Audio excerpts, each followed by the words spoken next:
ये आकाशवाणी है। कृपया हमारे अगले प्रसारण की प्रतीक्षा कीजिए। ये आकाशवाणी है। अब आप आज लोकसभा में प्रश्नकाल के दौरान हुई कार्यवाही की रिकॉर्डिंग सुनेंगे। This is the Delhi station of Akashvani. Please stand by for our next broadcast. You will now listen to the proceedings during the question hour in Lok Sabha today. माननीय सभासदों, प्रश्नकाल प्रश्न संख्या 421 श्री राजमोहन उन्नीथान। प्रश्न संख्या 421। क्या शिक्षा मंत्री ये बताने की कृपा करेंगे कि क्या सरकार का विचार लखपति दीदी पहल को उच्च शिक्षा पारिस्थितिकी तंत्र में एकीकृत करने का है? यदि हाँ तो तत्संबंधी ब्यौरा क्या है?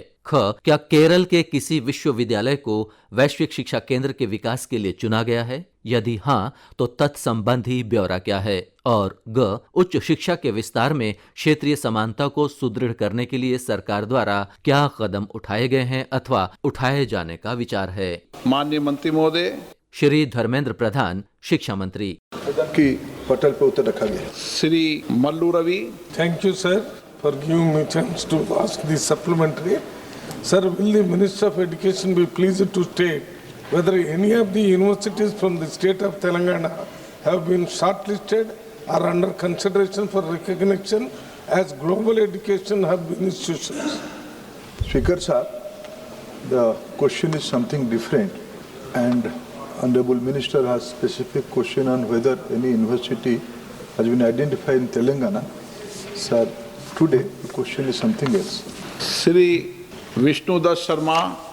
माननीय अध्यक्ष महोदय, मैं आपके माध्यम से माननीय मंत्री जी से अनुरोध करना चाहता हूं कि खजुराहो बुंदेलखंड का केंद्र है और उच्च शिक्षा विस्तार के क्षेत्रीय समानता को सुदृढ़ करने के माध्यम के लिए मैं माननीय मंत्री महोदय से अनुरोध करना चाहता हूं कि माननीय प्रधानमंत्री जी का बुंदेलखंड की जनता पर फोकस है और उन बुंदेलखंड के विकास के लिए वो लगातार प्रतिबद्ध हैं और लगातार बुंदेलखंड की प्रगति आगे देश के अंदर बढ़ रही है। लेकिन उच्च शिक्षा का कोई बड़ा केंद्र नहीं होने के कारण खजुराहो बुंदेलखंड का एजुकेशन का हब बन सकता है। मैं माननीय मंत्री महोदय से अनुरोध करना चाहता हूं कि NIT से लेकर ऐसे कोई उच्च शिक्षा संस्थान की स्थापना अगर खजुराहो के अंदर योजना है या ऐसी योजना हो सकती है तो वहाँ के युवाओं के लिए, वहाँ की जनता के लिए बड़ा अवसर मिलेगा।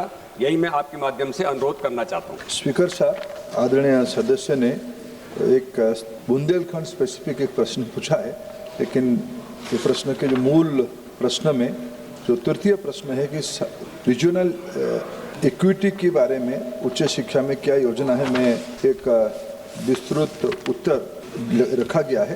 पिछले 14 के बाद कितने IIT, IIIT, आइजर, IIM, central university, NIT और एम्स खोला गया है, इसमें उत्तर में रखा गया है। अनेक प्रकार की PM उषा स्वयं पोर्टल में, स्वयं प्लेटफॉर्म पे 40% तक क्रेडिट के माध्यम से ऑनलाइन क्रेडिट उपलब्ध करने का व्यवस्था और रिसर्च पार्क जैसे देश भर में अनेक इलाका में योजना बनाई गई है। स्पेसिफिक बुंदेलखंड के बारे में मैं आदरणीय सदस्य से चर्चा कर सकता हूँ। Shrimati T Sumati. Thank you very much, Honorable Speaker, sir. Sir, this question is regarding the Central Institute of Classical Tamil. Though it may not be related directly to the question asked, I have a request to Honorable Minister, sir, through you to make. The Central Institute of Classical Tamil in Chennai has only one permanent faculty position and just 3 permanent non-teaching staff, sir. This has been acknowledged by the Parliamentary Standing Committee of Education as well. Such acute vacancies can affect academic research, teaching capacity and institutional functioning. Hence, I request the Honorable Minister, through you, sir, when does the government propose to fill all permanent faculty and staff vacancies at the Central Institute of Classical Tamil? Thank you. Chairman sir, this is a separate question. Question number 422 Shri Matheswaran VS 422। प्रश्न संख्या 422। क्या वित्त मंत्री ये बताने की कृपा करेंगे कि विगत 5 वर्षों के दौरान आज तक केंद्र सरकार द्वारा केरल को दिए सभी प्रकार के अनुदानों की वर्षवार, क्षेत्रवार और श्रेणीवार राशि कितनी है और तत्संबंधी ब्यौरा क्या है? आज की स्थिति के अनुसार केरल को दिए विभिन्न श्रेणियों के अनुदानों के अंतर्गत किन्हीं कारणों से अनुदानों की बकाया राशि और अदत्त राशि क्षेत्रवार और श्रेणीवार कितनी है और तत्व संबंधी ब्यौरा क्या है? और इस धनराशि को जारी करने में विलंब के क्या कारण हैं? माननीय मंत्री महोदय। श्रीमती निर्मला सीतारामन, वित्त मंत्री। Answer is laid on the table, sir. Shrimati D Punyadeshwari ji. Sir, I have requested for a supplement for 424, sir. इसमें नहीं पूछना चाहते आप? नहीं, 424 से सर, चौथी ओके। प्रश्न। दर्शन सिंह चौधरी। अध्यक्ष महोदय, मैं आपके माध्यम से माननीय मंत्री महोदय से यह पूछना चाहता हूं कि हमारे नरसिंहपुर नर्मदापुरम लोकसभा क्षेत्र में पिछले वर्षों में विभिन्न मदों में के अंतर्गत कुल कितना अनुदान प्रदान किया गया है, कृपया वर्षवार और योजनावार, और जिससे कि हमारे लोकसभा क्षेत्र में विशेष सहायता मिल सके। धन्यवाद। हर देश की संसद सदस्यों के अनुदान की राशि थोड़ी पता चलेगी। सर, वैसे भी ये क्वेश्चन केरला के हैं, केरला pertaining question है। Manickam Tagore. Thank you, sir. Honorable Minister has said that no dues is pending, but in the data submitted by the Honorable Minister shows a sharp mismatch between allocation and actual release. In Kerala, total grants have fallen from 22,559 crores in 21-22 to just 3,332 crores in 25-26, with only 1,064 crore actually released. Key sectors like urban local bodies, health and disaster mitigation are seeing partial or zero release despite approved allocations. At the same time, Tamil Nadu has consistently raised concerns over declining central transfers, tightened conditionalities, reduced physical space despite being a major contributor to the national economy. Okay. Is the government indirectly restricting fund releases to states through conditions and delays, or will the Honorable Minister clearly explain why approved allocations are not fully released to states like Kerala and Tamil Nadu? Thank you, sir. Sir, to approve an amount is one thing, sir. After that, the state draws the money, first tranche, uses it, and then gives us a utilization certificate, then we release the second. Sometimes even the first one doesn't come. For instance, there is a specific case I would highlight in the Kerala data where despite the allocation, the Kerala government has not even drawn the amount. So for instance, amount approved is 311.95 for the National Disaster Mitigation Fund, and that includes specifically 72 crores for risk mitigation project in the landslide affected territories of Wayanad. 17.73 crore is approved under the forest fire mitigation program, which is not Wayanad landslide, but it is disaster related. And 222.22 crore has been approved under the urban flood risk management program, phase 2, and that is for Thiruvananthapuram city. I'm just putting all together of Kerala and saying for that 311.95 crore which is approved, zero is the amount released. I will release only when the state applies for it, asks for it, or quotes something for it. So approval is one thing, applying and seeking it is another. Question number 423, Shri Umesh भाई बाबू भाई पटेल। प्रश्न संख्या number 423। प्रश्न संख्या 423, क्या पर्यावरण, one और जलवायु परिवर्तन मंत्री ये बताने की कृपा करेंगे कि विगत 5 वर्षों के दौरान केंद्रीय प्रदूषण नियंत्रण बोर्ड CPCB, राज्य प्रदूषण नियंत्रण बोर्ड SPCB के विरुद्ध लापरवाही, कर्तव्य की उपेक्षा के कितने मामले सामने आए हैं? क्या पर्यावरणीय मुआवजा 100% वसूल कर लिया गया है, और यदि नहीं तो इसकी बकाया राशि कितनी है, तथा क्या उक्त राशि की वसूली के लिए कोई समय सीमा निर्धारित की गई है, और यदि नहीं तो इसके क्या कारण हैं? क्या दमनगंगा, बेलखाड़ी, कोलक नदियों के संबंध में कार्य योजना की नदीवार प्रगति रिपोर्ट तैयार कर ली गई है, और यदि नहीं तो इसके क्या कारण हैं? क्या सरकार द्वारा बार बार उल्लंघन करने वाले उद्योगों, नाम बताने और शर्मिंदा करने की नीति की सूची को सार्वजनिक किए जाने की संभावना है, और यदि नहीं तो इसके क्या कारण हैं? क्या सरकार द्वारा उक्त उद्योगों के संबंध में त्रैमासिक सार्वजनिक अनुपालन डैशबोर्ड जारी किए जाने और एक सार्वजनिक पोर्टल पर वास्तविक समय में ऑनलाइन सतत उत्सर्जन निगरानी प्रणाली OCEMS उपलब्ध कराने की संभावना है? और क्या सरकार का विचार केंद्रीय प्रदूषण नियंत्रण बोर्ड, राज्य प्रदूषण नियंत्रण बोर्ड के अधिकारियों की व्यक्तिगत जवाबदेही तय करने के लिए कोई नीति बनाने का है, और यदि नहीं तो इसके क्या कारण हैं?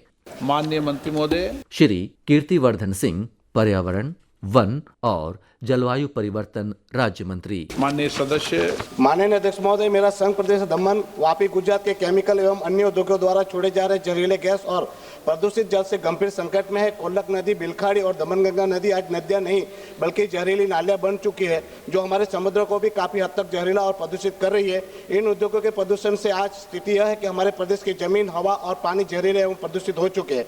इसका सीधा असर मछुआरों की आजीविका और जनता के स्वास्थ्य पर पड़ रहा है, जहाँ कैंसर जैसी गंभीर बीमारी बढ़ रही है। महोदय, मेरे प्रश्न के पटल हुए उत्तर से मैं संतुष्ट नहीं हूँ। कई जगह आंकड़े नहीं है। प्रश्न पूछो। सर, वही पर बोल रहा हूँ। कई जगह पे आंकड़े नहीं है। रिस्पॉन्सिबिलिटी शिफ्ट कर एसपीसीबी पर डाल दी। नो लाइफ टाइम लाइन, कब तक क्या होगा नहीं बताया। नो अकाउंटेबिलिटी, किसी पर ठोस कार्यवाही नहीं। ग्राउंड रियलिटी मिसिंग है। रिपोर्ट लो हवाला देता है। मैं माननीय मंत्री जी से स्पष्ट सवाल के स्पष्ट उत्तर चाहता हूँ। वर्ष 2019 में एनजीटी द्वारा हमारे प्रदेश की दमनगंगा नदी के प्रदूषण पर क्या ठोस निर्देश दिए गए थे, किन तथ्यों के आधार पर ये निर्देश दिए गए थे और आज तक उन निर्देश पर क्या अनुपालन हुआ। साथ ही ये बताइए कि इन नदियों में फैल रहे प्रदूषण को लेकर अब तक जीपीसीबी और सीपीसीबी की कितनी संयुक्त जांच रिपोर्ट बनी और उनके प्रमुख निष्कर्ष क्या रहे। धन्यवाद सर। मैं माननीय सदस्य श्री उमेश भाई पटेल जी का, सर मैं वाकई उनका कंसर्न बहुत जेन्युइन है और ये उस विषय पर बहुत मेहनत भी कर रहे हैं और मैं उनकी प्रशंसा करना चाहता हूँ सर कि उन्होंने जो दामन दीव और दादरा नगर हवेली के पर्यावरण की समस्याओं को लेकर उन्होंने कई बार ये बात भी उठाई है, प्रश्न भी उठाए हैं, 377 में भी रखा है और मुझसे व्यक्तिगत मिलकर भी उन्होंने अपना एक कंसर्न जाहिर किया सर। सर इस संबंध में मैं आपसे कहना चाहता हूं कि सर ये हमारी सरकार के प्रयास है कि देश के जो पर्यावरण में निरंतर हमारे सुधार किए जाए। सर जिस तरह से हमारे देश की इकॉनमी बढ़ रही है, इंडस्ट्रीज बढ़ रही है, बिजनेस बढ़ रहा है, उसके साथ साथ ये जो हमारी इंडस्ट्रीज का इफ्लुएंट डिस्चार्ज होता है वो भी हमारी नदियों में आता है सर और ग्राउंड वाटर में भी आता है।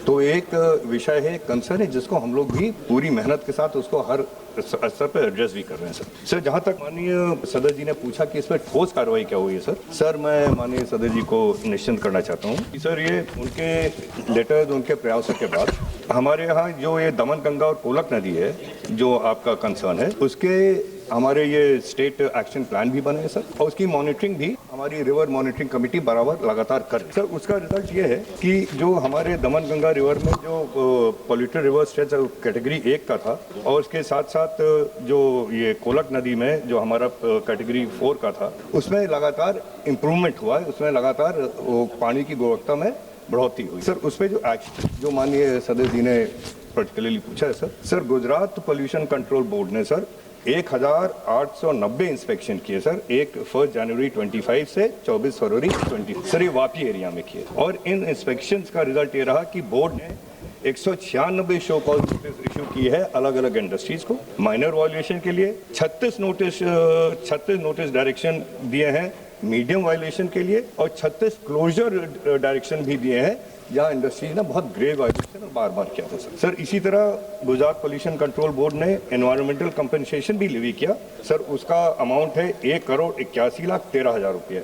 ये 33 यूनिट जो वापी पे थे उन पे लेवी किया गया 1 जनवरी 2025 से 24 फरवरी 2026 तक और सर इस 1,81,13,000 में से 1,39,35,000 रुपये इन 28 यूनिट से रिकवर भी की गई हैं, बाकी कुछ यूनिट सर वो कोर्ट में चली गई हैं तो अंडर ज्यूरिसडिक्शन हो गया मामला सर। इसी तरह दादरा नगर हवेली और दामन दीव के जो पीसीसी है पोल्यूशन कंट्रोल कमेटी सर उन्होंने 196 इंस्पेक्शन किए 1 जनवरी 2025 से 21 मार्च 2026 तक और ये इंस्पेक्शन दामन और दादरा नगर हवेली एरिया में हुए सर इन इंस्पेक्शन के उस बल पर 35 शो कॉज नोटिस वहाँ इशू की गई हैं जो माइनर वायलेशन की हैं, 2 नोटिस इशू की गई हैं जो मीडियम वायलेशन की हैं और 24 क्लोजर डायरेक्शन भी वहाँ के इंडस्ट्री और यूनिट्स को इशू किए गए हैं सर इसके साथ साथ एनवायरमेंटल कंपनसेशन 28,36,750 रुपये का 19 यूनिट के ऊपर यहाँ पे इशू किया गया और वो पूरा का पूरा रिकवर भी हो गया सर मैं आपको ये भी बताना चाहता हूँ सर जहाँ तक वाटर क्वालिटी की बात है दामन गंगा का और ये कोलक रिवर का सर 2024 से आज तक अगर उसको कंपेयर किया जाए तो उसमें हमेशा उसमें इम्प्रूवमेंट हुआ है सर और हालांकि अभी भी ये पॉल्यूटेड कैटेगरी में है लेकिन इनका पोल्यूशन का कैटेगरी भी कम हो गया सर। ओके माननीय सदस्य अब आप संक्षिप्त में प्रश्न पूछना। सर वापस मैंने यही सवाल पूछा, उसका जवाब ही नहीं मिला। मैंने ये पूछा कि इतना डिटेल से ज्यादा जवाब देने के लिए अलाउ नहीं करूंगा, बहुत डिटेल मैं में सर दे दिया। यही सवाल पूछा कि एनजीटी ने क्या निर्देश दिए थे और साथ में जीपीसीपी और सेंट्रल पॉल्यूशन कंट्रोल बोर्ड की रिपोर्ट क्या थी। ओके। तो सर उनके जवाब नहीं मिले, पर इसका जवाब मुझे मिल जाए सर। मैं ये चाहता हूं कि मंत्री जी ने रिपोर्ट में भी कहा, क्या सरकार बताएगी कि दमनगंगा, कोलक और बिलखड़ी नदियों को पुनर्जीवन के लिए जमीनी स्तर पर कब तक कितना कार्य वास्तव में हुआ, यदि नहीं हुआ तो क्यों नहीं हुआ।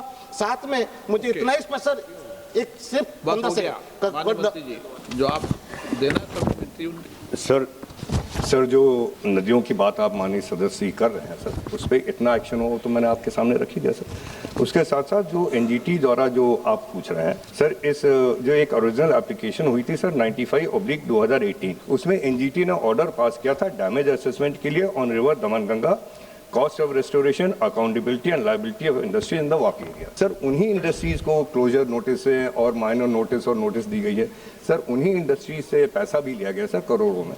और उसके साथ साथ जो कमेटी ने एक कमेटी भी इंस्टीट्यूट की है सर, जिसमें it comprise of CPCB, GPCB, Indian institute of management Ahmedabad, IIT Nagar, IIT Gandhinagar and NEERI assessment के लिए सर इस कमेटी ने अपनी रिपोर्ट भी सबमिट की और इसके बाद ये जो डैमेज कंपनसेशन जो हुआ, ये जो रिकवर हुआ डिस्ट्रीब्यूट भी किया गया सर अगर इसमें और फर्दर डिटेल अगर माननीय सदस्य जी चाहते हैं सर तो लंबा डिटेल है, कहीं मैं आपको दे सकता हूं। ओके, श्रीमती हेमा मालिनी।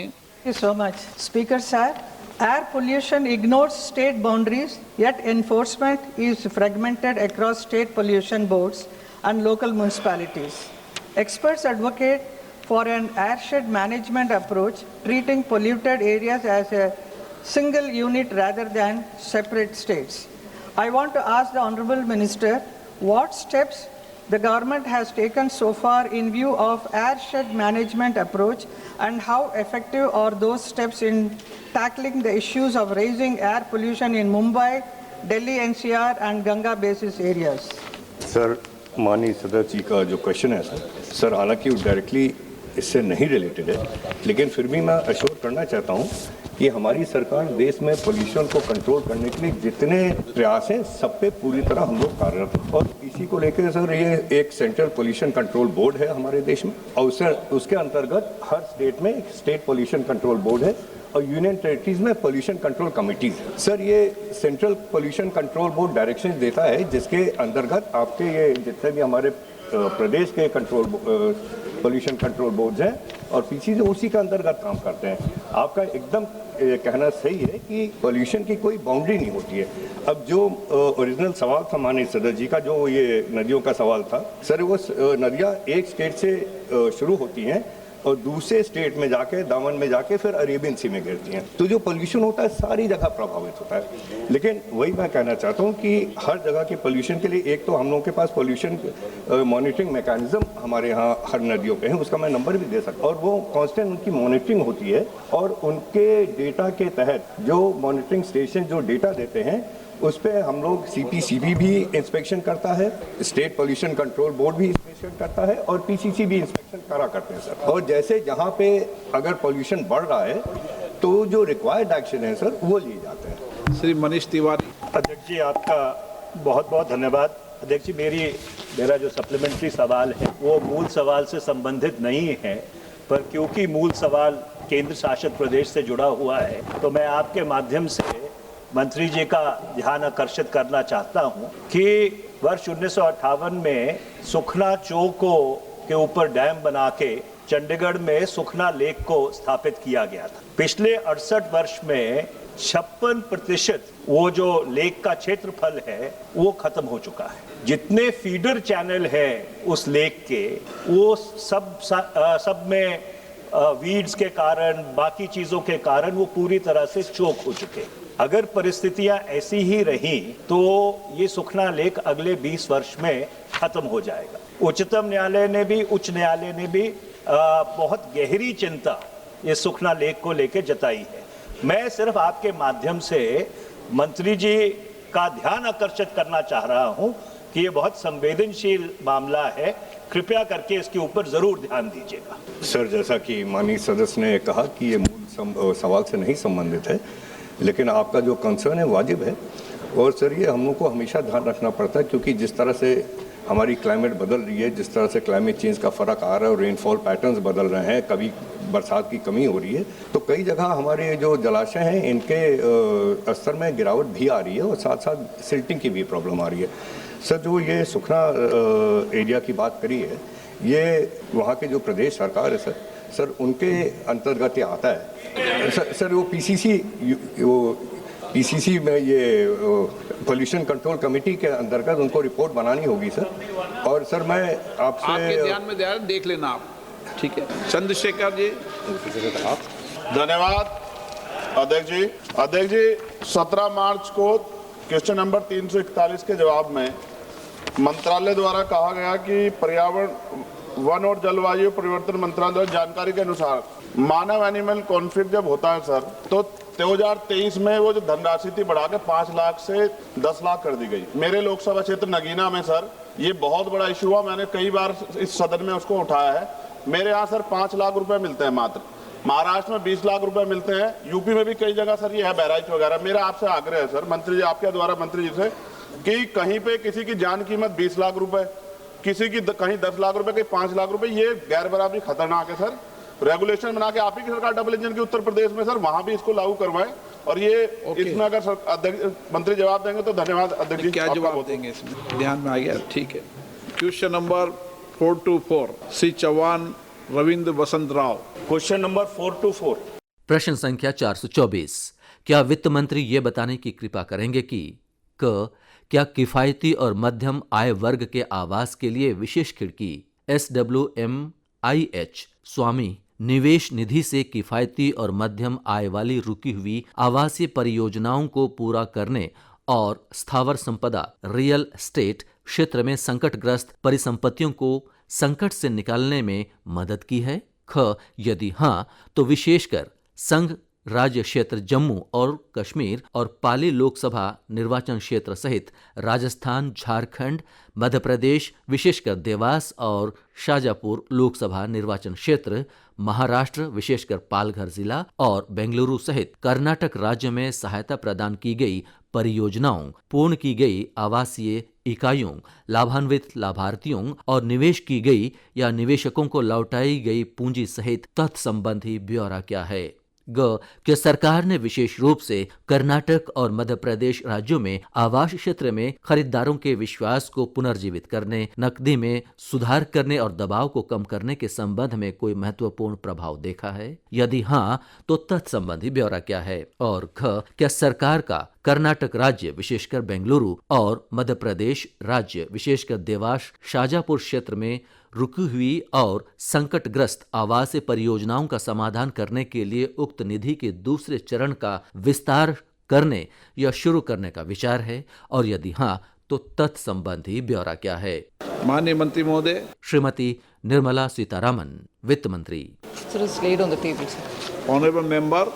धन्यवाद अध्यक्ष महोदय। भारतवर्ष में बिल्डरों द्वारा वर्षों से अटकी पड़ी गई कई आवासीय परियोजनाएं हैं, जिसमें देश के आम नागरिकों ने अपने जीवन भर की पूंजी एक आवास खरीदने के लिए लगा दी। एक तरफ तो इन परियोजनाओं में धन लगाने वालों व्यक्ति बैंकों में किस्त और ब्याज भरता रहा, दूसरी समय पर मकान न मिलने के कारण किराए के मकान में किराया भी भरता रहा। महोदय, NBCC जो कि एक सरकारी उपक्रम है, जो स्वामी फंड का उपयोग करते हुए कुछ अधूरी आवासीय परियोजनाओं को पूरा किया, किंतु ये परियोजनाएं भी रेरा द्वारा निर्धारित किए गए समय के अनुसार पूरा नहीं हो पाई है। मैं माननीय मंत्री जी से यह जानना चाहूँगा कि क्या सरकार NBCC की कार्य प्रणाली की समीक्षा करने के पर विचार करेगी और सरकार आवंटियों को ब्याज की इस विकट परिस्थिति से निकालने हेतु कोई कदम उठाने पर विचार करेगी? सर, ये स्वामी फंड के द्वारा जो एसेट्स को कंप्लीट करने के लिए लिया जाता है, उसके लिए अलग मॉनिटरिंग टीम होता है। SBI कैप के द्वारा केंद्र सरकार इस प्रोजेक्ट को चलाती है और उसमें प्रोजेक्ट कंप्लीशन के लिए अगर NBCC को पिक्चर में आना पड़ा और अगर वो कुछ दिक्कत में है, वो रिव्यूइंग कमेटी जो SBI कैप का है वो रिव्यू करेगी। वैसे भी हम फेज़ 1 कंप्लीट करने के बाद फेज़ 2 भी लॉन्च कर रहे हैं। इसीलिए इस स्वामी फंड के द्वारा जो रेस्टोरेशन हो रही है उसमें अच्छा सफलता मिलने के कारण ही आगे सेकेंड फेज भी हम ले आ रहे हैं। स्पेसिफिकली अगर माननीय सदस्य का विषय में कुछ दिक्कत है एनबीसीसी का विषय में, वो कॉर्पोरेट अफेयर्स को भी लिख सकते हैं या हमें डीएफएस के द्वारा मंत्रालय को चिट्ठी लिख सकते हैं, हम आगे लेके जाएंगे। Honourable member supplementary. आपके माध्यम से माननीय मंत्री जी से जानना चाहूँगा कि स्वामी कोष परियोजनाओं के चयन के लिए विशिष्ट मापदंड क्या है। मेरे संसदीय क्षेत्र नांदेड़ में स्वामी फंड जारी न करने के क्या कारण है और चयन प्रक्रिया को और अधिक पारदर्शी बनाने हेतु सरकार ने क्या कदम उठाए? सर, स्वामी फंड एक पेंडिंग प्रोजेक्ट को पिकअप करने के लिए 6 मापदंड है सर। मैं विस्तार से नहीं जाते हुए वो 6 क्या है मैं बोल देती हूँ। रेरा रजिस्टर्ड प्रोजेक्ट होना चाहिए, फिर डिलेड और स्टॉल्ड ऐसे स्टेटस माना जाना चाहिए बैंकों के द्वारा या रिव्यूअर के द्वारा। थर्ड, नेटवर्थ पॉजिटिव होना चाहिए, उस प्रोजेक्ट का नेटवर्थ पॉजिटिव मतलब उससे रियलाइजेबल वैल्यू कितना होगा, उससे कम होगा उनका इनकम्प्लीट वर्क, मतलब expected value of sold receivables plus the value of unsold inventory is higher than the total cost required to complete the project itself. ये क्राइटेरिया उपयोग करते हैं हम। Fourth condition, affordable middle income category का project होना चाहिए। अपर income का project के लिए ये प्रोजेक्ट नहीं है। मिडिल इनकम का प्रोजेक्ट मतलब क्या है? MMR priced less than 2 crore, each unit should be less than 2 crore और 2000 square feet के अंतर एरिया होना चाहिए, या it cannot be 4000 square feet flat और अकोमोडेशन। फिर एनसीआर, चेन्नई, कोलकाता, पुणे, हैदराबाद, अहमदाबाद, बेंगलुरु, इन एरियाज में 1.5 करोड़ के नीचे होना चाहिए एक यूनिट का कॉस्ट। बाकी पूरा देश के लिए 1 करोड़ के नीचे होना चाहिए। Fifth condition sir, minimum construction तब तक 30% कंप्लीट होना चाहिए, क्योंकि तब ही अगर वो स्टॉल हो गया है हम जाकर के उनको कंप्लीट करने के लिए आएंगे। प्रोजेक्ट शुरू ही नहीं हुआ फिर तो स्वामी अवेलेबल नहीं है। एंड लास्ट कंडीशन सर, वो एनपीए प्रोजेक्ट को क्लासिफिकेशन एनपीए और undergoing insolvency proceedings under the NCLT ऐसे कैरेक्टर जिस प्रोजेक्ट का है उसी को एलिजिबिलिटी बताया जाता है। सो ये 6 कंडीशन जहां भी फुलफिल होती है वहां हम स्वामी को ले आए। श्री सुधीर गुप्ता। माननीय अध्यक्ष जी, देश भर में स्वामी योजना के कारण रियल एस्टेट क्षेत्र की संकटग्रस्त इकाइयों को निकालने में मदद की है और इसीलिए देश भर में खरीदारों में एक विश्वास जागृत हुआ है। मैं जानना चाहता हूं कि संकटग्रस्त इकाइयों में जो चयन का आधार है वो माननीय मंत्री जी ने स्पष्ट रूप से बताया है, मगर मध्य प्रदेश राज्य में कोई स्थान ऐसी संकटग्रस्त इकाइयों के लिए नहीं आया है, तो उसका क्या कारण है? क्या आवेदन की कोई प्रक्रिया रहती है? दूसरा, इसमें HIG, MIG ऐसे आवास को भी इसमें स्थान है या नहीं है?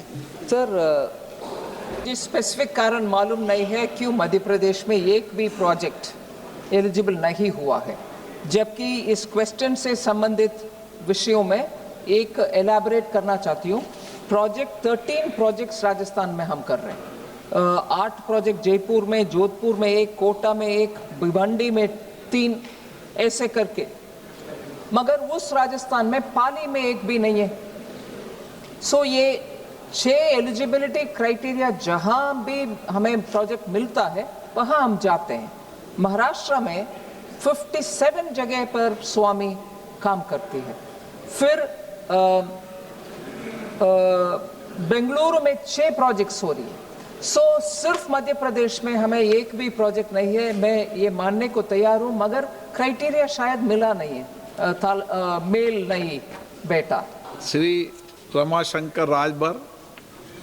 बहुत कृपा माननीय अध्यक्ष जी, माननीय मंत्री जी ने इकाइयों के को रिलीफ के लिए जो उत्तर दिया है अच्छा दिया है, लेकिन आपके माध्यम से एक माननीय से मैं अनुरोध करता हूं, लाभुक के लाभ के लिए इकाई की लाभ भी होनी चाहिए, लाभुक की भी।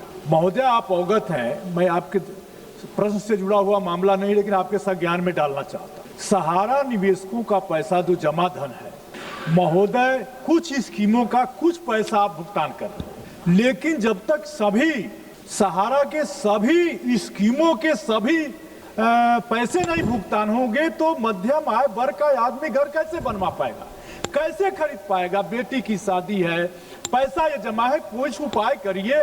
और सहारा में जो लाभुकों का जो पैसा जमा है, चाहे वो जिस भी स्कीम में गरीब आदमी ने भरा है, और उसको जरूर कोई दूसरा पोर्टल करिए। आपके पोर्टल गांव में चल नहीं रहे हैं मैडम, पोर्टल गांव में चल ही नहीं रहे हैं, नेटवर्क नहीं है, जगह नहीं है, इसलिए मध्यम आय वर्ग में इसको कोई उपाय करिए। मैं आपके संज्ञान में डालना चाहता हूँ। सर, सहारा के विषय में मैंने बहुत सारे बात विस्तार से जवाब भी दी। ये सुप्रीम कोर्ट के द्वारा मॉनिटर किया हुआ है और उसी के चलते हुए जितने भी लोग पोर्टल में आते हैं उनको एक कमेटी बैठकर तय करती है, उनके पास कागज सही है, फिर अमाउंट रिलीज करो।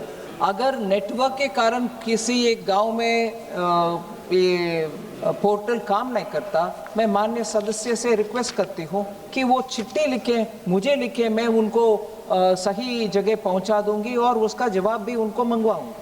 पुरंदेश्वर जी। Sir, affordable and mid-income housing segment has been facing a lot of challenges, sir, for the past 1 decade. And many housing projects, sir, they have been stalled, leaving many of the home buyers in the lurch. Sir, to address this issue, Swami has been brought in so that justice could be done to the home buyers who are under distress. Sir, the result of Swahim has been that about 35,000 crores of liquidity has been unleashed.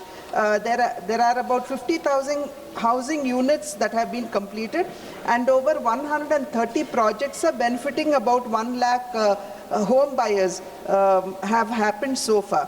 However, sir, my question to the Honorable Minister would be that the 15,000 crores that have been allocated to Swahim presently, is that sufficient enough for the 4 lakh crore worth stalled project, and the pace at which the approvals and disbursals are happening, sir, would that be sufficient enough for us to achieve the objectives? And there are also some builders who are unwilling to come on board because of the conditions that have been imposed. So what are we doing to ensure that these builders also come on board to do justice to the home buyers? Thank you, sir. So the honourable member is right in saying 10,037.5 crores have been spent in the phase 1, which was launched in 2019, and then the final closure was achieved in 22 December.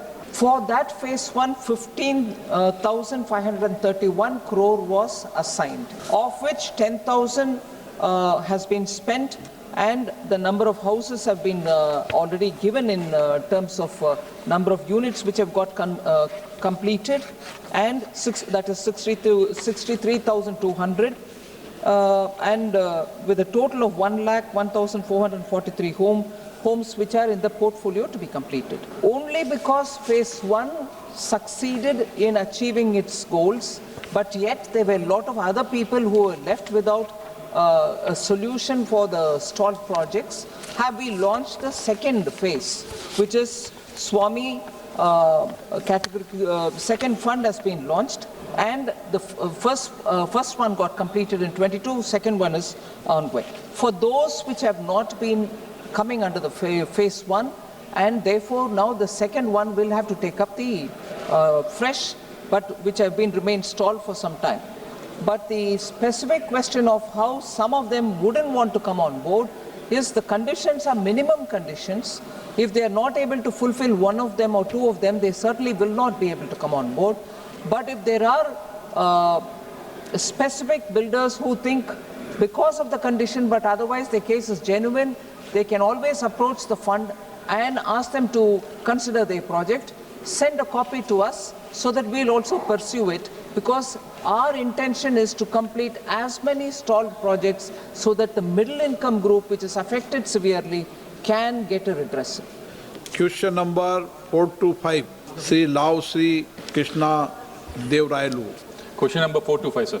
प्रश्न संख्या 425, क्या शिक्षा मंत्री ये बताने की कृपा करेंगे कि क विगत 3 वर्षों के दौरान गरीबी की रेखा से नीचे बीपीएल जीवन यापन करने वाले वर्ग के कितने छात्रों ने केंद्रीय सरकार की विभिन्न शिक्षा ऋण योजनाओं के अंतर्गत शिक्षा ऋण के लिए आवेदन किया है और उक्त अवधि के दौरान राज्यवार कितने आवेदन स्वीकृत और अस्वीकृत किए गए हैं। ख सरकार द्वारा ये सुनिश्चित करने के लिए क्या कदम उठाए गए हैं कि गरीबी की रेखा से नीचे जीवन यापन करने वाले परिवारों के छात्रों को शिक्षा ऋणों की स्वीकृति और संवितरण में प्राथमिकता प्रदान की जाए। और ग कि सरकार का विचार पाठ्यक्रम पूरा होने के बाद शिक्षा ऋणों की अदायगी के लिए अधिस्थगन अवधि को बढ़ाकर 2 वर्ष तक करने का है, और यदि हाँ तो तत्संबंधी ब्यौरा क्या है, और यदि नहीं तो इसके क्या कारण है। माननीय मंत्री महोदय।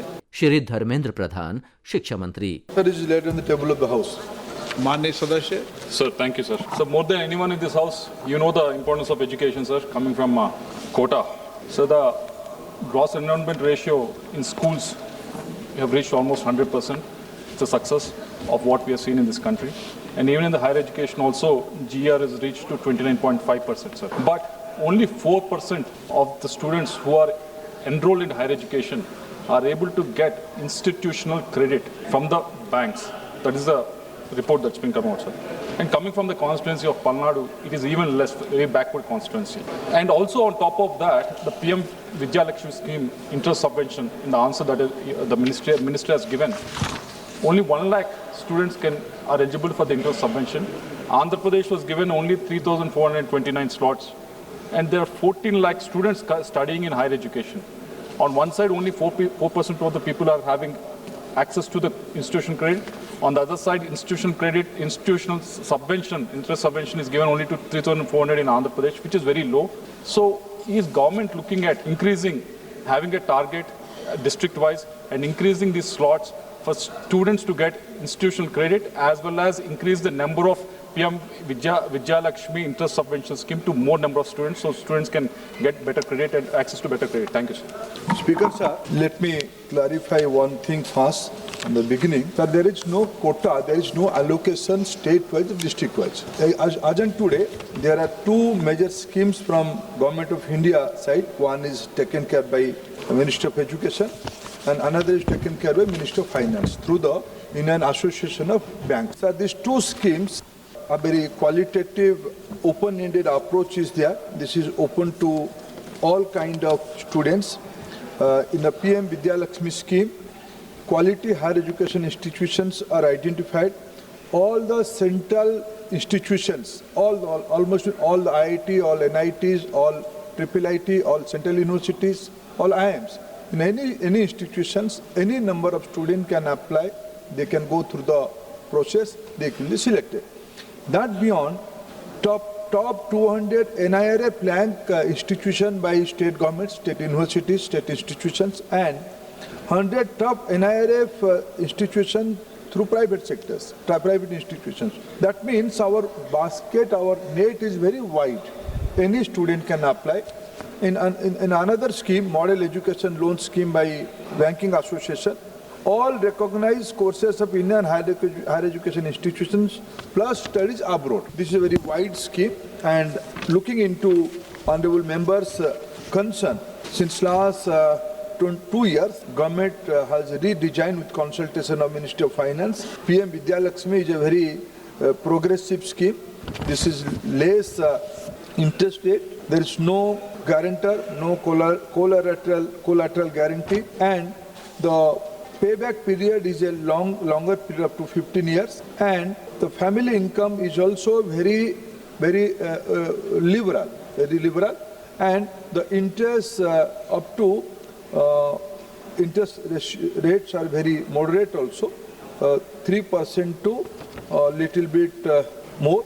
And being a new scheme, PM Vidya Lakshmi, I appeal to all our honorable members of this August House, they should propagate, they should convince the institutions and students to take benefit of this scheme. Government of India is committed to make higher education affordable within country in quality institutions, also in selected cases abroad also. Member supplementary. Sir, I didn't say that there's a limit for the number of loans that can be given, sir, but I mentioned, even in the answer that has been given, it has been mentioned there's only 1 lakh that can be given across the country for the interest subvention of PM Vidya Lakshmi. That has been mentioned in the answer, sir. That's what I was mentioning. Can you increase the number, not restrict to 1 lakh, wherein only 3,000 students can get in Andhra Pradesh, sir? That is my the question that I want to ask as a second supplementary, sir. In the parliamentary committee report in 2025, sir, in December, the recommendation was to use ration card as eligibility criteria for disbursement of the loan. If ration card of the parents use as a eligibility criteria, sir. Is it feasible? Is the government or the ministry working with the finance department so that it can be made feasible, sir, so that collateral free under PM Vidya Lakshmi and other schemes can be given to the students, sir? Because banks still demand collateral. We say that they do collateral, but banks still, because they are also very worried, sir. So, is the ministry working with the education, with the finance ministry to make sure that it is not the case? Okay. And also, if there is any bank that is asking for it, is there any punitive action that the ministry has initiated? Thank you very much. Speaker, sir, this is a demand-driven scheme. If more demand will come, initial days it is 1 lakh, but if demand will more, government can look into that. And regarding collateral guarantee, again with the utmost politeness, with the presence of Honorable Finance Minister, both of us are committing in this scheme, there is no collateral condition for the loan. Shri Naveen Jindal. Thank you, Honorable Speaker, sir. Sir, can the Honorable Minister inform the House about the steps being taken to create awareness among BPL students about the available education loan schemes, particularly in rural and aspirational districts where banking outreach remain limited? Thank you, sir. Speaker, sir, आज के दिनों में bank की उपलब्धता और accessibility देश में बहुत बड़ी प्रश्न नहीं बचा है. बैंक आज सर्वदूर उपलब्ध है. बाकी रहा इस स्कीम के बारे में जानकारी के विषय में मैंने पहले ही इस पवित्र गृह को निवेदन किया है. सभी लोगों का कलेक्टिव दायित्व है. हमारे देश में इस प्रकार की 2 PM विद्या लक्ष्मी और मॉडल एजुकेशन लोन स्कीम उपलब्ध है. देश के अच्छे इंस्टीट्यूशन में पढ़ने के लिए और बाहर जाके पढ़ने के लिए भी माननीय सभी विद्यार्थियों को, सभी छात्रों को इसके लिए सुविधा लिया जा सकता है. Shreyas Patel. Thank you, Honorable Speaker, sir. My supplementary question for question number 4 to 5, Honorable Education Minister. Whether the government plans to mandate banks and financial institutions to exempt CIBIL score requirement for education loans, particularly for below poverty line students, and steps taken to improve access to education loan through banks in Hassan and Karnataka, including coordination with local branches. It may be in Vidya Lakshmi scheme or it may be in any another central government scheme, sir. Sir, I could not get this civil score issue. I will understand from the honourable member, but there is when I'm again saying this scheme is very wide beyond BPL. All the BPL can, though there as in today, I may be corrected by my seniors. As in today, this government is working in a saturation mode. This loan provision is available to all kind of students. Question number 4 to 6, Dr. Kalanidhi Veeraswamy. प्रश्न संख्या 426. क्या शिक्षा मंत्री ये बताने की कृपा करेंगे कि केंद्रीय बजट 2026-27 के अंतर्गत समग्र शिक्षा योजना के अंतर्गत कुल कितनी धनराशि आवंटित की गई है और वर्ष 2025-26 बजट अनुमान और संशोधित अनुमान में तदनुरूप कितना आवंटन किया गया था? क्या वर्ष 2026-27 का आवंटन मुद्रास्फीति और नामांकन में वृद्धि के साथ समायोजित करने पर वास्तविक अर्थों में कमी को दर्शाता है और यदि हां तो तत्संबंधी ब्यौरा क्या है? क्या बजट 2026-27 में समग्र शिक्षा के अंतर्गत शिक्षक भर्ती, शिक्षक प्रशिक्षण, विद्यालयों का बुनियादी ढांचा, डिजिटल शिक्षण और समावेशी शिक्षा के लिए निधियों में कटौती की गई है या उन्हें पुनर्गठित किया गया है? यदि हां तो वर्ष 2025-26 के दौरान तमिलनाडु सहित राज्य संघ राज्य क्षेत्रवार उक्त योजना के तहत जारी की गई, उपयोग में लाई गई और लंबित निधियों का ब्यौरा क्या है? सरकार द्वारा ग्रामीण, आकांक्षी और सामाजिक आर्थिक रूप से वंचित क्षेत्रों में स्थित सरकारी विद्यालयों में इस योजना के प्रभावी कार्यान्वयन के लिए केंद्रीय हिस्से को समय पर जारी किए जाने को सुनिश्चित करने हेतु क्या कदम उठाए गए हैं, और क्या सरकार का बुनियादी ढांचे, डिजिटल पहुंच और शिक्षक सहायता की बढ़ती लागतों को पूरा करने के लिए उक्त योजना के अंतर्गत प्रति बच्चा आवंटन बढ़ाने का विचार है, और यदि हाँ तो तत्संबंधी ब्यौरा क्या है। माननीय मंत्री महोदय। श्री जयंत चौधरी, शिक्षा राज्य मंत्री। Table of the House. Honorable member. Sir, the national education policy on paper looks very lofty, sir. They talk about teaching 22 languages for school students, sir, including 5 foreign languages like Spanish, Japanese, and all these languages. But Tamil Nadu has about 40,000 schools, sir. If you were to employ 22 students, teachers for each school, we have to employ about 8,80,000 teachers, where the salary expenditure for them will be about 880 crores or more, sir.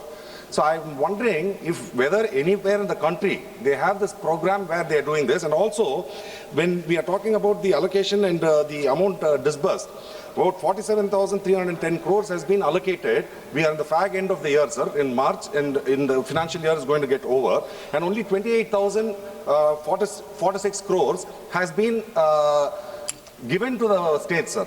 So I'm wondering, only about 60% of it has been spent. Why is it that they have not given this amount? And I'm surprised to see that West Bengal, there is zero amount which is being sent to them. And Tamil Nadu, each state has different proportions of funds being given, sir. Tamil Nadu has only received about 30%. So I would like to have a clarification from the minister regarding this.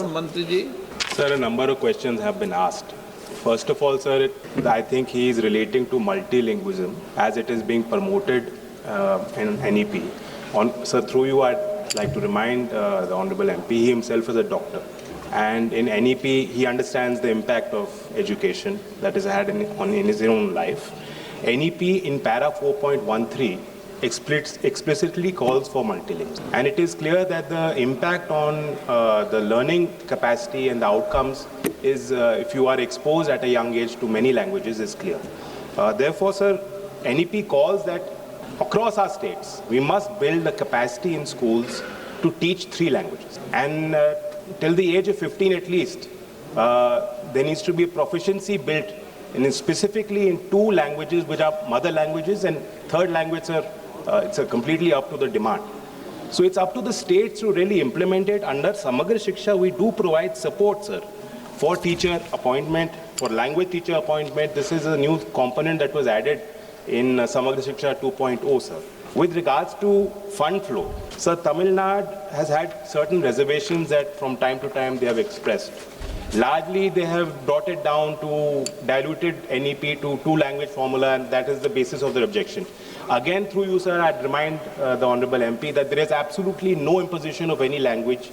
The 3 languages as proposed under NEP aligns with the 2-language formula, which is promoted by Honorable MP's party in Tamil Nadu. There's complete flexibility. There's no imposition of any language, including Hindi. It is up to the states to implement it in toto. So Tamil Nadu had expressed earlier that they are going to sign the MOU that is required for PM Shri, sir. In March 2024, sir. Subsequently, sir, let's not get into that. I would like to not dwell on that, though I have expressed the facts on this table of the House, sir. Subsequently, since PM Shri's MOU has still not been signed, and let me remind August House, sir, PM Shri is just a vehicle. It is the exemplar school, which is designed to show leadership. It is designed to illustrate all the best components of NEP across various levels of schools that we want to implement. So if you agree with the national policy, sir, it is meant for everyone, not just for you and me, for one state or the other state. It's for everyone. So if you agree with NEP, then you must also agree with PM Shri, which is designed for more than 14,000 schools in the country. And the many, many lakhs of students of Tamil Nadu are feeling left out. So I would also point out, sir, fund flow. The Honorable High Court of Madras, they laid out a clear judgment which said that the primary responsibility for implementing RT, the obligation, rests with the state government. But sir, we are cognizant of our responsibility towards the children and youth of the country, and accordingly 538 crores has been released to the state of Tamil Nadu under Samagra Shiksha. It is up to the states to follow the established procedure and protocol in terms of expenditure, provision of UC for further release. Honourable Member Supplementary. Sir, I would like to bring it to the notice of this House, not only from Tamil Nadu, sir, from several South Indian states, including like Andhra Pradesh and Telangana and Kerala. And we have our people studying or working abroad in several countries, sir, like be it Japan, Spain, France, Italy, Germany. So they go there and they learn those languages. When you're talking about a 3-language policy and you say that one particular language has to be learned, language is only a tool of communication, sir. It is not a subject like a science or maths. We already have shortage of science, maths teachers in this country, where we are saying that we want to give an additional subject for a person to learn, which I think is not at all needed. And Honorable MOS had made a statement saying that Tamil Nadu had agreed to the NEP. I would like to correct him over here, saying that it was only mentioned that we will consider it, and it is not. I would like to explain the meaning for the word consider, sir. Consider does not mean that we will sign it. It means that we will ponder over it, think over it, and come back to you. Sir, this has been very clearly expressed. आपका प्रश्न क्या है? Question. आप प्रश्न क्या पूछना चाहते हैं? When are you going to release the remaining? Sir, he has said that some 500 odd crores has been given under Samagra Shiksha Abhiyan, whereas 3,500 crores is still left pending because we are not signed for, we are not implementing the national education policy. But I would like to, sir, I would also like to mention that national education policy is actually doing this country a great disservice. If you have been having national education policy for the last 60-70 years, why is it that so many people are not able to speak English if you are talking about a 2 or 3 language policy, and you are talking about Tamil being taught in other states? I would like to... Chairman sir, again I reiterate, nowhere in NEP I would ask honorable member to please go through the policy 2020. Nowhere in the policy has NEP asking for imposition of any language. We're not asking you to teach any one language in the country. 2 languages which are mother languages as per the language atlas of census 2011. In the state of Tamil Nadu, it has been recorded there are speakers of 96 Indian languages in the state of Tamil Nadu, sir. It is for that fact to promote our own Indian mother tongue that NEP is asking for us to have at least 2 mother tongue languages out of 3. Shri Ganesh Singh. धन्यवाद अध्यक्ष महोदय। मैं माननीय मंत्री जी को बहुत बहुत धन्यवाद देना चाहता हूं कि समग्र शिक्षा योजना में विगत वर्ष की तुलना में इस बार 2% से ज़्यादा बजट का आवंटन हुआ है।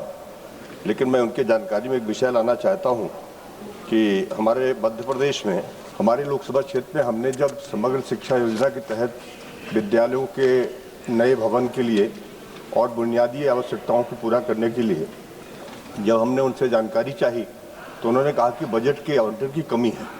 मैं मंत्री जी से जानना चाहता हूं क्या राज्य के साथ बैठ करके कोई इस तरह की समीक्षा करेंगे? सभापति जी, माननीय सदस्य ने कहा है कि बजट की कमी के कारण जो आधारिक संरचना में निवेश हो सकता था मध्य प्रदेश में शायद नहीं हो पाया। ऐसी जानकारी कि मैं पुष्टि नहीं कर सकता हूं सदन की इस कार्रवाई में।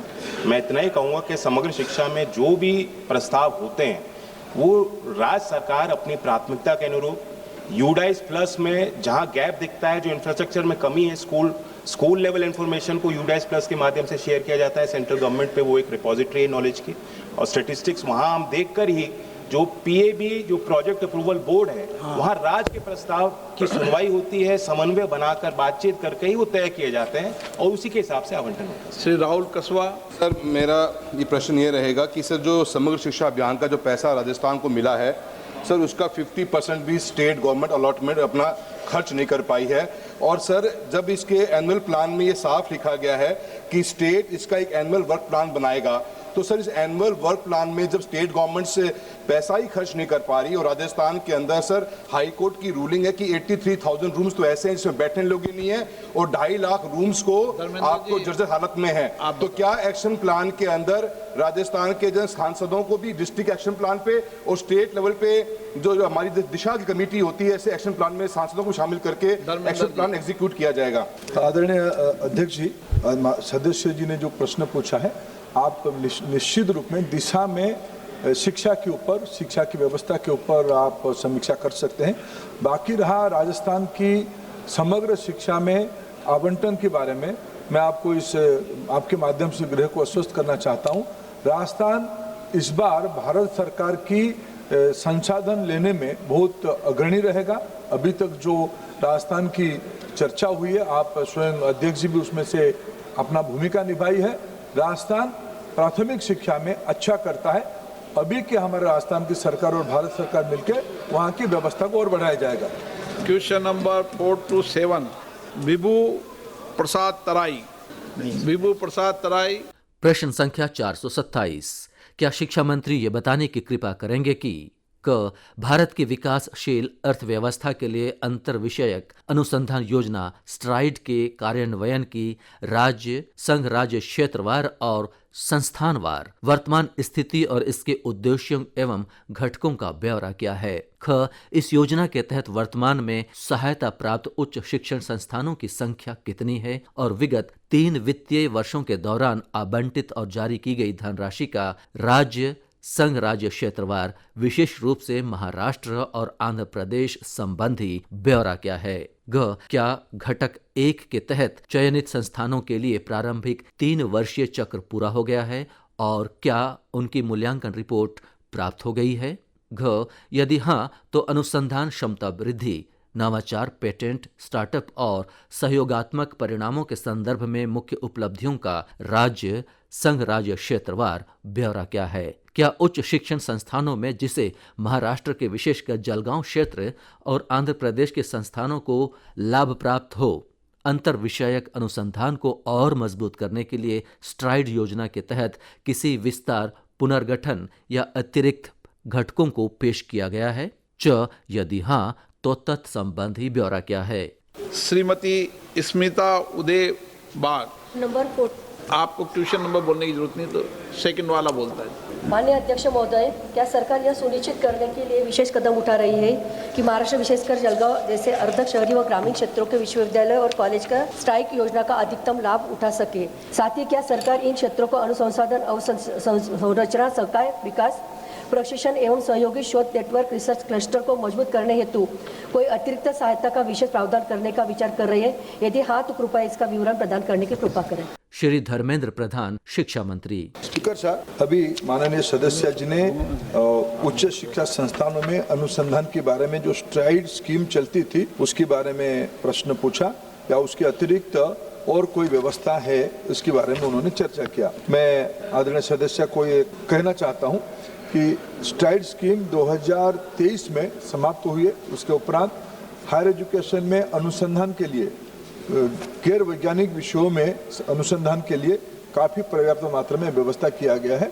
उच्च शिक्षा अनुसार जैसे जैसे एप्लीकेशन करेंगे उसको उस प्रकार की व्यवस्था किया जाएगा। Question number 4 to 8 Shri Shankar Lalwani. प्रश्न संख्या 428।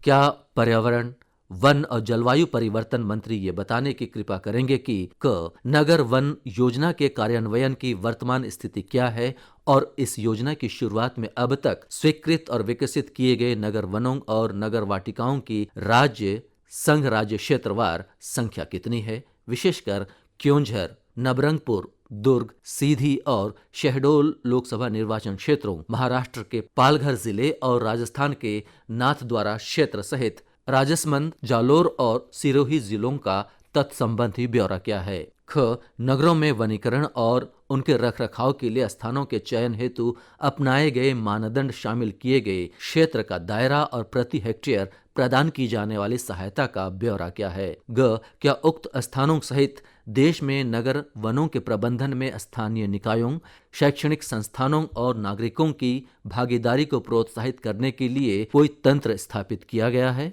घ यदि हाँ तो उक्त स्थानों सहित देश में अब तक आकलित पारिस्थितिक जैव विविधता, जलवायु परिवर्तन को सहने की क्षमता और सामाजिक परिणामों से संबंधित ब्यौरा क्या है। और अंग महाराष्ट्र के पालघर सहित देश के जनजातीय बहुल जिलों में नगर वन योजना के कार्यान्वयन के लिए चलाए गए विशेष अभियान या इसके लिए बनाई गई योजना का ब्यौरा क्या है। माननीय मंत्री जी। श्री कीर्तिवर्धन सिंह, पर्यावरण, वन और जलवायु परिवर्तन राज्य मंत्री। Statement is laid on the table of the house. Shri Manoj Tiwari. धन्यवाद अध्यक्ष जी। मंत्री जी ने हमारे प्रश्न का बहुत विस्तार पूर्वक उत्तर दिया है, धन्यवाद भी करता हूं। लेकिन ये ध्यान में रखते हुए कि दिल्ली में 45 किलोमीटर लंबी यमुना जी के किनारे लगभग 2 किलोमीटर का भूभाग जो बिल्कुल खाली रहता है, उसके लिए क्या मंत्री जी ये बताएंगे कि दिल्ली जैसे प्रदूषण युक्त प्रभावित शहर में, जहां दिल्ली की वर्तमान सरकार कोशिश तो कर रही है, लेकिन नगर वन योजना के माध्यम से वायु गुणवत्ता सुधारने और हरित क्षेत्र बनाने हेतु कौन कौन से विशेष कदम उठाए जा रहे हैं और दिल्ली में नगर वन नगर वाटिकाएं कितनी विकसित की गई हैं, इसकी जानकारी देने की कृपा करें। सर, ये जो नगर वन और नगर वाटिका की स्कीम है सर ये डिमांड ड्रिवन स्कीम है। यानी कि जिस जिस प्रदेश से जैसे जैसे प्रपोजल आते हैं तो सरकार और हमारे ये मिनिस्ट्री टेकअप करती है, उसे फंड रिलीज होते हैं और उसके बाद वो बता दो ताकि सभी माननीय सदस्य अपने यहाँ प्रयास कर लेंगे तो उनके नगर वन मंडल बन जाएंगे। ये कैंपा किस तरीके की जानकारी नहीं संसद सदस्यों को। सर, नगर वन योजना सर इस पे 2 कंपोनेंट है। एक नगर वन है जो 10 एकड़ के 10 हेक्टेयर और उसके ऊपर की जमीन है सर, और नगर वाटिका है जो 1 से 10 हेक्टेयर की है। सर, नगर वन और नगर वाटिका स्कीम का उद्देश्य ये है कि जो हमारे शहर हैं, शहरी क्षेत्र हैं, वहाँ पे प्रदूषण को काउंटर करने के लिए, वहाँ पे वायु को और शुद्धित करने के लिए वहाँ पे ग्रीन कवर एस्टैब्लिश हो जाए, एक छोटा मोटा एक ग्रीन पैच एस्टैब्लिश है सर। ये इसका उद्देश्य है, मुख्य उद्देश्य सर, कि जो हमारे अर्बन एरियाज में पॉल्यूशन उसको कम किया जाए। सर, इसका जो उसकी फंडिंग है, कैंपा द्वारा फंडिंग होती है और इसमें इसकी जो फंडिंग का जो अमाउंट है वो हर हेक्टेयर पे 4 लाख रुपए हेक्टेयर है और मैक्सिमम 50 हेक्टेयर तक जाता है और 2 करोड़ पर प्रोजेक्ट की फंडिंग होती है सर। सर, आज की तारीख में 666 करोड़ की स्वीकृति है और ये जिसमें से 527 करोड़ रिलीज हो चुके हैं। सर, हम लोगों का टारगेट, हमारी सरकार का टारगेट है कि पूरे देश में 1000 ऐसे नगर वन या नगर वाटिका स्थापित की जाए और इसमें से सर 627 अप्रूव हो चुकी हैं। सर, मेरा माननीय सांसदों, आपके द्वारा, आपके माध्यम से मेरा माननीय सांसद लोगों से मेरा विनती है, निवेदन है कि आप लोग भी अपने अपने क्षेत्र से जहाँ कहीं भी वो हो सके तो वहाँ से प्रस्ताव अगर भेजें, मगर ये प्रस्ताव सर ये राज्य सरकार के द्वारा आएगा तो उसकी स्वीकृति हम लोग अवश्य देंगे क्योंकि हम लोग की प्राथमिकता। श्रीमती संध्या राय। धन्यवाद अध्यक्ष महोदय जी, आपने मुझे बहुत ही महत्वपूर्ण प्रश्न पर पूरक प्रश्न पूछने की अनुमति दी है। मैं आपके माध्यम से बताना चाहती हूँ कि मेरे लोकसभा के दोनों जिले भिंड और दतिया जो कि सिंध नदी से जुड़े हुए हैं और सिंध नदी के किनारे एक बड़ा हिस्सा दोनों जिलों का वन विभाग का है। हमारी सरकार लगातार वन विभाग को और नदियों को बचाने का संरक्षण कर रही है। मैं आपके माध्यम से माननीय मंत्री से बताना चाहती हूँ कि कुछ आपराधिक तत्व लगातार सिंध नदी से लगातार वन विभाग के होते हुए अवैध रेत के खनन से नदियों को नुकसान पहुंचाने का काम हो रहा है, वनों को नुकसान पहुंचाने का काम हो रहा है। तो ऐसे में मैं आपके माध्यम से माननीय मंत्री से पूछना चाहती हूं कि हमारी सरकार कोई ठोस कदम उठा रही है। आदरणीय स्पीकर महोदय, ये पर्यावरण और वन क्षेत्र को बचाने का हमारी सरकार का एक विशेष प्रयास और माननीय आदरणीय प्रधानमंत्री जी के नेतृत्व में हर प्रयास जिस तरह से हमारे ग्रीन कवर बढ़े उसके लिए हम लोग प्रयास किया करते हैं। माननीय प्रधानमंत्री जी का एक बहुत ही महत्वपूर्ण इनिशिएटिव है, एक पेड़ माँ के नाम।